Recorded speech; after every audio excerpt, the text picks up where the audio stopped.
K-12 schools is not good business. It's not scalable. It's not profit-making.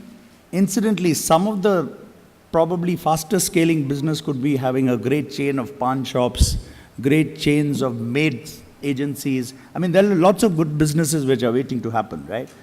But why you fundamentally here is probably because of something else. Public versus private, competitiveness, quality, scale. Is this going to be answered by the government? Is it going to be answered by the private sector? One of the arguments was that the poor man will suffer and their children will suffer if the government isn't involved in education. See, what I'm raising fundamentally is India is in a critical position when it comes to K-12 schools with the RTE and the Act, which is the Right to Education Act, which has come in. And I'm sorry to say that my view is that the government is pretty blind to the crisis. You have a crisis of huge proportions.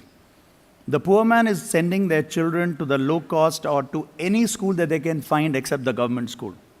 In spite of the fact there's 30,000 rupees salary or 40,000 rupees salary, in spite of the fact that there's better infrastructure, because delivery is not happening.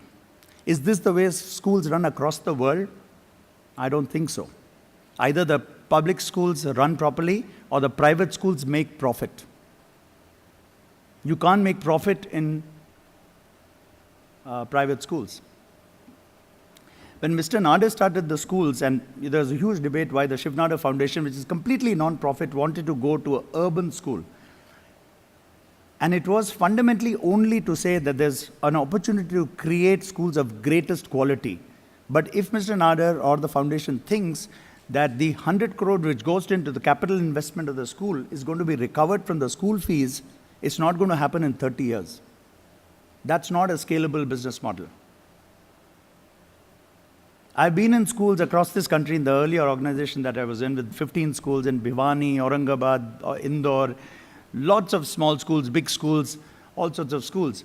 From, say, a 10 crore setup to a 100 crore setup. But where is that money going to come back? It used to happen in the good old days when the land was free, your father had land, you built a school at much less cost than what cement and steel prices are going to let you build now. But you have a crisis because quality education is going to shift to only those who can afford it, and the government school system is anyway rejected by the poor and even the middle class. Now, with the fact that you have to pay 6 pay commission salaries or equivalent to what the state is supposed to pay, and the fact that you're going to take 25% children from the poorest segments of society with virtually no fee, you are in serious trouble with making it a revenue model and which is sustainable.